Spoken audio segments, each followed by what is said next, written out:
ঠিক আছে বস, আজ শনিবার, হাতে কফি আছে, সামনে টু ডু লিস্ট আছে, আর মনের মধ্যে মিঠুন চক্রবর্তীর মতো জেদ আছে। সালা মারবো এখানে, লাশ পড়বে শ্মশানে।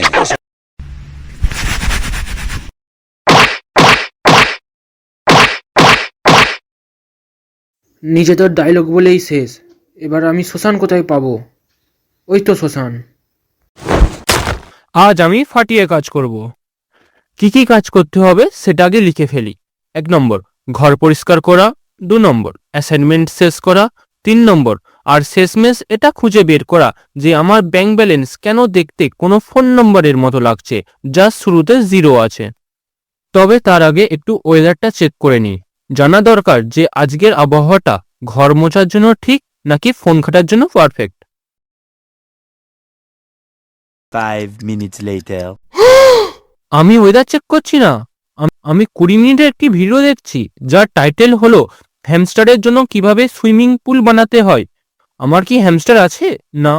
আমার কাছে কি পুল করার জায়গা আছে? না। কিন্তু এটা দেখতে কি ভালো লাগছে? একদম। দাঁড়ান দাঁড়ান, সূর্যটা গেল কোথায়? চারিদিক অন্ধকার কেন? আর ব্রেকফাস্টের পর থেকে আমাকে দেখে 10 বছর বেশি বয়স্ক কেন মনে হচ্ছে? আসলে কি জানেন, প্রোডাক্টিভ মানুষ তারাই যাদের বাড়িতে ইন্টারনেট নেই। এটা আমার দোষ না, এটা আসলে হাই স্পিড ওয়াইফাই এর দোষ। এটা এত ফাস্ট কেন? যাই হোক, লাইক সাবস্ক্রাইব করে দাও, না করলেও চলবে। আমি চললাম সেই হ্যামস্টারের ভিডিওটা শেষ করতে।